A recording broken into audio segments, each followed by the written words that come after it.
Hello, this is Samuel Onen once again. I have finished the model itself. This is the time for us to try to look at the implementation as to how computer system works or algorithm. So I thought of coming up with something which is more practical, although is theoretical, because I'm doing it practically just by demonstration, but not implementing anything on the computer. But I just want to show you the proof of the concept and how to apply this model for the conceptual and contextual understanding of algorithm and computational problem.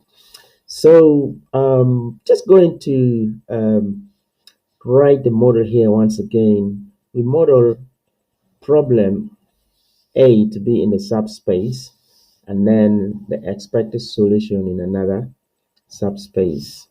And then all these subspaces are in the whole space.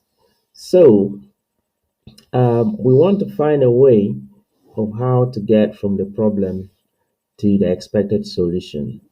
So I model the problems as vectors because problems as scale up with time, and we also can solve the problem and get rid of it.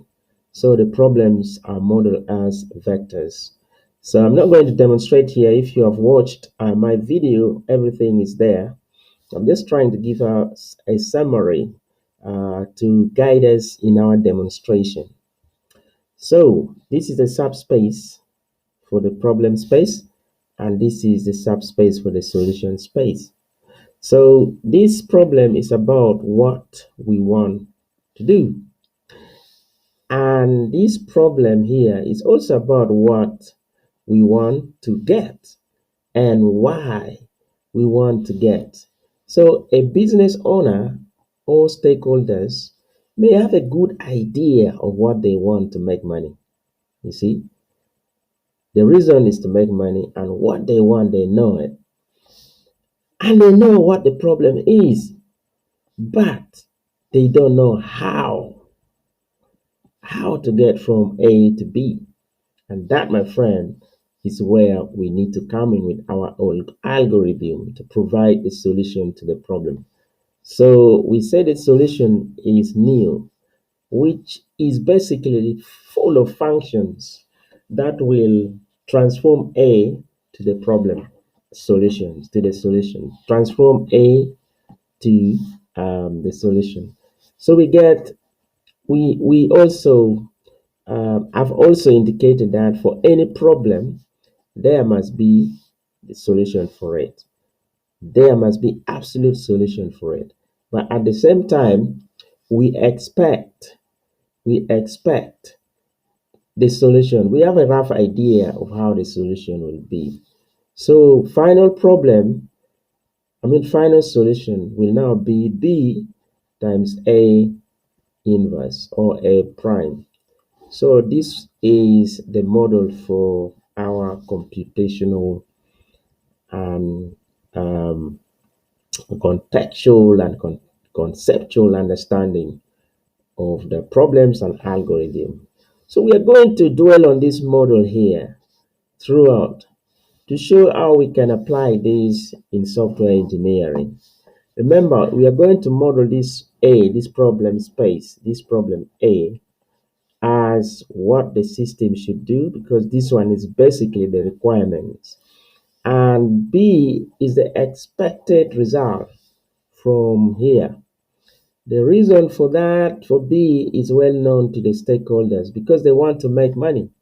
So that is their reason. For us, we just want to get money to make them, from getting them from the problem to the solution. So that's why we are going to deal with what. So what will be the problem? The how will be the algorithm that we are going to come with to solve the what problem they have for the reason best known to them. So, my friend, I'm going to stop here. I hope this thing has made some sense to you.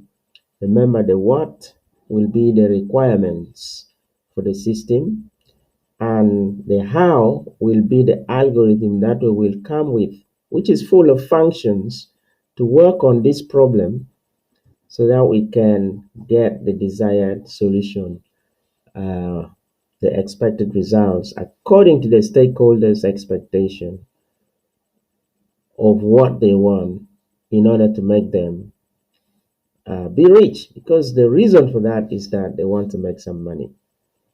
So get it properly. A new implies B or equal to B. So this is the essence, is the heart of all my model for the conceptual and contextual understanding of the computer problems and algorithm. So I'm going to stop here for now. Thank you for viewing, and I hope this video has been informative. Thank you.